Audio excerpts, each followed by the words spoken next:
Hello friends, this is SP Singh and welcome to smarter everyday. जी friends, आज हम बात करने वाले हैं फॉर्म्स ऑफ एजुकेशन की, शिक्षा के प्रकार की। बीएड फर्स्ट ईयर में यहाँ से 100% क्वेश्चन निकल करके आता है, आपके एग्जाम में पूछा ही जाता है, चाहे आप किसी भी यूनिवर्सिटी से हों। ठीक है, तो हम बात करेंगे फॉर्म्स ऑफ एजुकेशन यानी कि शिक्षा के प्रकार की, जिसमें आपको इस प्रकार से मेरे जो हैंड रिटन नोट्स हैं वो आप तक पहुंचेंगे। ठीक है, बहुत ही सुंदर सुंदर लेख और बहुत ही इजी लैंग्वेज में मैं आपको समझाने का प्रयास करूंगा। ठीक है, तो चलिए शुरू करते हैं आज की ये बहुत ही बेहतरीन class for BEd first year. और कुछ यूनिवर्सिटीज़ ऐसी हैं जहां सेकेंड ईयर में ये टॉपिक हैं। कौन से? औपचारिक शिक्षा, अनौपचारिक शिक्षा और निरौपचारिक शिक्षा। तो अगर आप बीएड फर्स्ट ईयर में या सेकेंड ईयर में भी हैं तो भी आपको यह क्लास आपके लिए बहुत हेल्पफुल होने वाली है। शिक्षा के प्रकार, फॉर्म्स ऑफ एजुकेशन की बात करते हैं। देखिए और डियर फ्रेंड्स, आपका कोई भी अगर राय हुआ करे, कोई भी आपका कोई डाउट हो या कोई कमेंट हो तो आप कमेंट बॉक्स में छोड़ दिया करें। देखिए, फॉर्म्स ऑफ एजुकेशन 3 प्रकार शिक्षा के बताए गए हैं मुख्य। कौन कौन से हैं?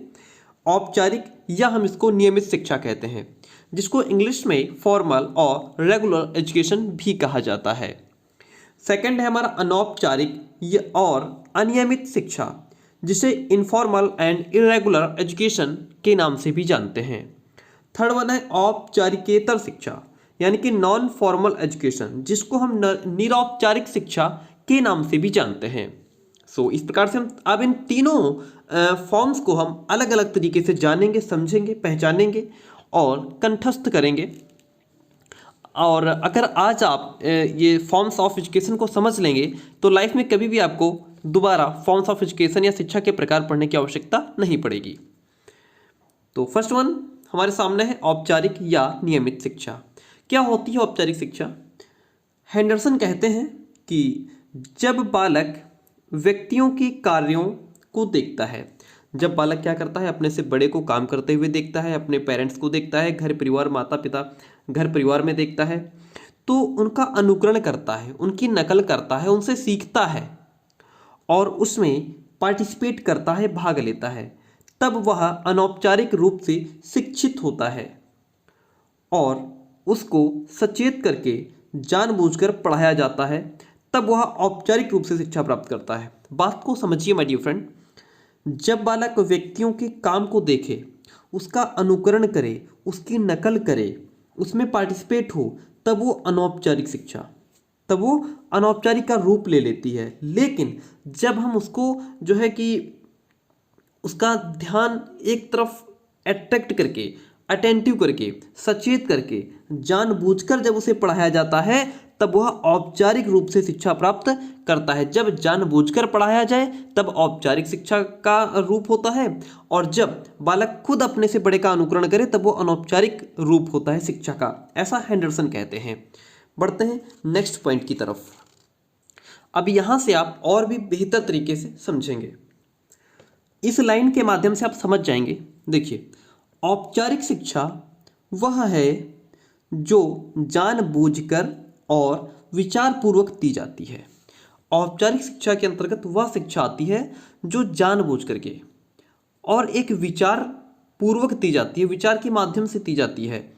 उसके पीछे एक उद्देश्य होता है। इसमें वे सभी शैक्षिक प्रयास आ जाते हैं जो किसी मान्यता प्राप्त शिक्षण संस्था या शैक्षिक प्रणाली के द्वारा संचालित किए जाते हैं। यानी कि इसमें शिक्षा के वो सारे एफर्ट्स आ जाते हैं जो किसी भी विद्यालय के माध्यम से, किसी भी संस्था के माध्यम से, किसी भी कोचिंग सेंटर के माध्यम से बच्चे तक पहुंचाए जाते हैं। इस शिक्षा में योजना पहले से ही बना ली जाती है। यानी कि जो औपचारिक शिक्षा है उसमें हमारा लेसन प्लान पहले से बना होगा, हमारा कैरिकुलम, हमारा पाठ्यक्रम निर्धारित होगा, समय सीमा निर्धारित होगी, ये सारी चीज़ें उसमें पहले से ही तैयार होंगी। औपचारिक शिक्षा निश्चित स्थान होगा, एक निश्चित समय होगा। निश्चित स्थान आपका विद्यालय हो सकता है, निश्चित समय आपका विद्यालय का जो भी होता है ना, 8 से 2, एक निश्चित पाठ्यक्रम होता है, एक सिलेबस होता है, उसके बाहर हमको पढ़ना नहीं होता है। अभी भी आप जो पढ़ रहे हैं वह सिलेबस के अकॉर्डिंग पढ़ रहे हैं, तो वो क्या है, आपका औपचारिक शिक्षा है। निश्चित उद्देश्य होता है उसका एक कि आपको बीएड पास करना है, उसके बाद आपको टीटी का एग्जाम देना है, फिर आपको गवर्नमेंट जॉब लेनी है, तो उसका एक निश्चित उद्देश्य है कि हमको बीएड पास करना है, और एक निश्चित कार्यक्रम होता है जिसके तहत यह शिक्षा प्रदान की जाती है। ठीक है, वर्तमान में औपचारिक शिक्षा का एकमात्र उद्देश्य प्रमाण पत्र वर्तमान में अगर बात करें तो जो औपचारिक शिक्षा है इसका सिर्फ एकमात्र उद्देश्य वो है प्रमाण पत्र और डिग्री प्राप्त करना। आप सभी जानते हैं, आप सभी शिक्षक हैं, खुद समझ सकते हैं कि आजकल की शिक्षा क्या बन के रह गई है, सिर्फ एक जो है, एक तो हम कह सकते हैं कि इनकम का साधन, और दूसरा एकमात्र उद्देश्य कि बस हमको डिग्री मिल जाए, हमको डिग्री मिल जाए बस बहुत है। तो वो ये उसका आजकल औपचारिक शिक्षा का मुख्य उद्देश्य डिग्री प्राप्त करना रह गया है, सर्टिफिकेट प्राप्त करना रह गया है। ठीक है, तो बात समझ में आई। औपचारिक शिक्षा वह शिक्षा होती है जो शिक्षा एक निश्चित स्थान, निश्चित समय, निश्चित कैरिकुलम, निश्चित उद्देश्य और निश्चित कार्यक्रम के तहत प्रदान की जाती है, वो हमारी औपचारिक शिक्षा होती है, जिसका सबसे बड़ा उदाहरण हमारा विद्यालय है। विद्यालय में एक निश्चित स्थान होता है, निश्चित समय से हमें जाना होता है, उसका एक निश्चित कैरिकुलम होता है और हमारा भी एक उद्देश्य होता है। ठीक है, तो वो हमारी शिक्षा आ जाती है औपचारिक शिक्षा के अंतर्गत। अनौपचारिक शिक्षा के अंतर्गत मैंने सिर्फ 4 लाइनें लिखी हैं, लेकिन आपको समझ में आ जाएगी अच्छी तरीके से, मैं आपको समझाऊंगा। ठीक है, लिखा तो बुक्स में सब कुछ है, लिखे हुए पर ध्यान न दे करके आप जो पॉइंट्स मैं बोलूँ उन पर ध्यान दीजिएगा। ठीक है, पहले इसको पढ़ लेते हैं, फिर मैं आपको समझाता हूँ। अनौपचारिक या फिर अनियमित शिक्षा कहते हैं इसको, इनफॉर्मल एंड इरेगुलर एजुकेशन के नाम से भी जानते हैं इंग्लिश में। जिस शिक्षा को प्रदान करने के लिए कोई योजना नहीं बनाई जाती, ऐसी शिक्षा जिसको प्रदान करने के लिए या जिसको प्राप्त करने के लिए कोई योजना नहीं बनाई गई, उसका कोई निश्चित उद्देश्य नहीं है, कोई दिनचर्या नहीं है, कोई रूटीन नहीं है, कोई समय नहीं है, कोई पाठ्यक्रम नहीं है, और ना ही कोई शिक्षण विधि है कि इसमें आगमन लगेगी, निगमन लगेगी, कौन सी लगेगी, कुछ नहीं, जो आकस्मिक रूप से चलती रहती है, उसे अनौपचारिक शिक्षा कहते हैं। डियर फ्रेंड, अनौपचारिक शिक्षा के लिए कुछ भी निश्चित नहीं है। सीधी सी बात हम कह सकते हैं कि हिंदू संस्कृति, हिंदू कल्चर के अकॉर्डिंग जो अनौपचारिक शिक्षा है, यह बालक के जन्म से कुछ महीने पहले ही प्रारंभ हो जाती है और मृत्यु तक चलती है, यानी कि वोम टू टुम जाती है। ठीक है, इसका सबसे बड़ा उदाहरण है अभिमन्यु। आपने कहानी सुनी होगी कि जो अभिमन्यु था उसने अपनी माता के गर्भ में ही चक्रव्यूह तोड़ना सीख लिया था। यह उसके लिए अनौपचारिक शिक्षा थी। उसका इस शिक्षा को प्राप्त करने के लिए उसने क्या था, कोई निश्चित उद्देश्य नहीं था, कोई दिनचर्या नहीं थी, कोई पाठ्यक्रम नहीं था, कोई शिक्षण विधि नहीं थी, फिर भी उसने आकस्मिक रूप से सीख लिया, अचानक सीख लिया। तो हम कह सकते हैं कि जो अनौपचारिक, अनियमित या जो सहज शिक्षा है, वो बालक अपने सामाजिक परिवेश, वातावरण के विस्तार के साथ साथ अपने माता पिता, परिजन और जो उसके साथी होते हैं, उसके परिचित लोग होते हैं, सगे संबंधी होते हैं, उनके कांटेक्ट में आकर के उसको ग्रहण करता है। ठीक है, इस प्रकार ये शिक्षा अपने आप में अप्रत्यक्ष और अचेतन रूप में जीवन में सदैव चलती रहती है। तो इस कारण इस शिक्षा को अचेतन शिक्षा भी कहते हैं। और टॉमसन ने तो कहा भी है कि संपूर्ण वातावरण व्यक्ति की शिक्षा का साधन है। आई बात समझ में? अनौपचारिक शिक्षा क्या है? जो हमको कहीं से भी कभी भी प्राप्त हो जाती है। ठीक है, हम जीवन भर सीखते रहते हैं, वो हमारा अनौपचारिक शिक्षा में आ जाता है। औपचारिक शिक्षा जो हम विद्यालय में सीखते हैं, जिसका एक निश्चित उद्देश्य होता है, निश्चित समय होता है। अनौपचारिक शिक्षा के लिए ना कोई निश्चित पाठ्यक्रम है, ना कोई दिनचर्या है, बस अचानक से हमको कहीं से भी मिल सकती है। ठीक है, चलिए बढ़ते हैं नेक्स्ट पॉइंट की तरफ। चलिए, नौपचारिक शिक्षा, निरौपचारिक शिक्षा, जिसको हम नॉन फॉर्मल एजुकेशन के नाम से भी जानते हैं। इसके अन्य नाम भी हैं, और भी नाम है इसके, जैसे न औपचारिक शिक्षा, गैर औपचारिक शिक्षा, औपचारिकेतर शिक्षा। यह भी इस नाम से भी ये शिक्षा आपकी पूछी जा सकती है। So remember this thing. अब इसको जानेंगे, इसके लिए हमने थोड़ा ज़्यादा लिख दिया है ताकि आपको और अच्छे समझ में आए। और पीडीएफ इसकी आपको टेलीग्राम चैनल पर मिल जाएगी, डिस्क्रिप्शन में लिंक दिया हुआ है टेलीग्राम चैनल का, वहाँ से मिल जाएगी। अच्छा, जानेंगे कि निरौपचारिक शिक्षा क्या है, नॉन फॉर्मल एजुकेशन क्या है। यह शिक्षा ना तो औपचारिक शिक्षा की तरह विद्यालयों, महाविद्यालयों, विश्वविद्यालयों के रूप में बांधी जाती है, यानी कि जो निरौपचारिक शिक्षा है वो औपचारिक की तरह विद्यालय में प्राप्त नहीं की जाती, विद्यालय में प्रदान नहीं की जाती, और ना तो अनौपचारिक शिक्षा की तरह हमको अचानक कहीं से मिल जाती है। ठीक है, इसका उद्देश्य सामान्य शिक्षा का प्रसार करना होता है। इस शिक्षा के अनुसार बालक जब भी, जहाँ भी, जितना चाहे, जितनी चाहे उतनी, अपनी योग्यता के अनुसार, गति के अनुसार, अपनी रुचि के अकॉर्डिंग, अपने समय के हिसाब से सीखना चाहे सीख सकता है। इसके लिए कोई निश्चित उद्देश्य नहीं है, निश्चित समय सीमा नहीं है। ठीक है, तो इसका उद्देश्य सामान्य शिक्षा का प्रसार करना होता है कि जो जनरल नॉलेज है, जो सामान्य शिक्षा है, जो जनरल एजुकेशन है, उसका प्रचार प्रसार किया जाए, लोगों तक पहुंचाया जाए। जैसे प्रौढ़ शिक्षा चलती है, समाज शिक्षा चलती है, और दूरस्थ शिक्षा मैंने पढ़ाई है। दूरस्थ शिक्षा इसका सबसे अच्छा उदाहरण है। मैं यहाँ बैठा हूँ, आप वहाँ से शिक्षा ग्रहण कर रहे हैं, ये भी दूरस्थ शिक्षा में आता है। यानी कि निरौपचारिक शिक्षा का सबसे अच्छा उदाहरण है कि आप अब यहाँ पे जैसे आप सीख तो रहे हैं, बीएड कर रहे हैं, आप विद्यालय जा कर के पढ़ें, वो आपका क्या हो जाएगा, औपचारिक शिक्षा। लेकिन मैं यहाँ से पढ़ा रहा हूँ, अब आप चाहें ये वीडियो अभी देखें, 2 घंटे बाद देखें, 10 दिन बाद देखें, ठीक है, दूरस्थ शिक्षा का माध्यम हो जाएगा, तो फिर निरौपचारिक शिक्षा में आ जाएगी। निरौपचारिक शिक्षा शिक्षा को बालक तक पहुंचाने का एक प्रयास है, यानी कि शिक्षा को जन जन तक पहुंचाने का प्रयास है। मैंने यहाँ से मैं इस क्लास को अपलोड कर रहा हूँ, ये आप तक पहुंचेगा, आप अपने दोस्तों तक शेयर करेंगे, दोस्त आपके आगे तक शेयर करेंगे, है ना। तो ये क्या है कि जन जन तक पहुंच जाए, मतलब आपके विद्यालय में इसको इतना डीपली नहीं पढ़ाया जाएगा, लेकिन मैं आपको इतना डीपली आपको समझाने का प्रयास कर रहा हूं। ये क्या है, निरौपचारिक शिक्षा का एक क्या है, उद्देश्य है। ठीक है, ओके, इतना हो गया। यह 4 दीवारी के बाहर की शिक्षा है, आपको कमरे में बैठ करके नहीं पढ़ना है। यह लक्ष्य प्रधान है, वास्तविक जीवन से संबद्ध है, और स्वतः यानी कि अपने आप सीखना इसका मेन बेस है। अब आप यहाँ पे अपने आप भी सीख रहे हैं, मैं आपको एक गाइड कर रहा हूँ। समाज शिक्षा, प्रौढ़ शिक्षा, अनवरत शिक्षा, दूर शिक्षा इसी के रूप में है। दूर शिक्षा यानी कि दूरस्थ शिक्षा भी खूब पूछी जाती है आपके एग्जाम में, so read it very carefully. तो दूरस्थ शिक्षा हो गई, प्रौढ़ शिक्षा जो चलती है ना, तो ये सब इसके उदाहरण हैं।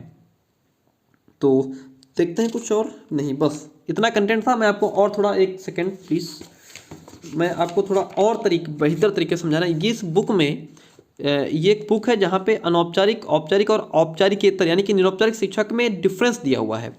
ठीक है, शायद अब आपको यहाँ से समझ में आ जाए। देखिए, जो अब इसमें 6 अंतर दिए हुए हैं, ये 6 अंतर मैं आपको बताने का प्रयास करता हूँ। अब यहाँ से देखिए, जो औपचारिक शिक्षा है इसका एक निश्चित स्थान होता है, भाई विद्यालय है। लेकिन जो अनौपचारिक शिक्षा है, नॉन फॉर्मल है, इसमें औपचारिक शिक्षा जैसी औपचारिकताओं की पाबंदी नहीं है। और वहीं पर अगर निरौपचारिक की बात करें, जैसे औपचारिक शिक्षा में क्या पाबंदी होती है कि भाई आपको एक समय के अनुसार ही लंच करना है, एक समय पर ही छुट्टी होगी, है ना। ऐसा नहीं है कि क्लास में पीरियड चल रहा है और आप खाना खाने लग जाएं, आपका जब मन करे तब आप पानी पीने चले जाएं। उसमें पाबंदी है कि आप 2 पीरियड के बाद ही जाएंगे, या आप 3 पीरियड के बाद ही जाएंगे, या आप क्लास में इंटर हो गए तो उसके बाद हाफ टाइम में ही निकलेंगे। एक पाबंदी है, यहाँ पर पाबंदी नहीं है। निरौपचारिक शिक्षा यह छात्र तक शिक्षा पहुंचाने का प्रयास है। जो औपचारिक शिक्षा है इसमें निश्चित समय होता है, लेकिन जो अनौपचारिक है जन्म से मृत्यु तक चलती रहती है। और यह जो अनिरौपचारिक है, यह शिक्षा सभी प्रकार के छात्रों के लिए है। इसमें प्रवेश का लचीला और बहुआयामी आधार होता है, फ्लेक्सिबल होती है, जब चाहे जब इसमें हम डिफरेंस क्या कहते हैं, बदलाव कर सकते हैं।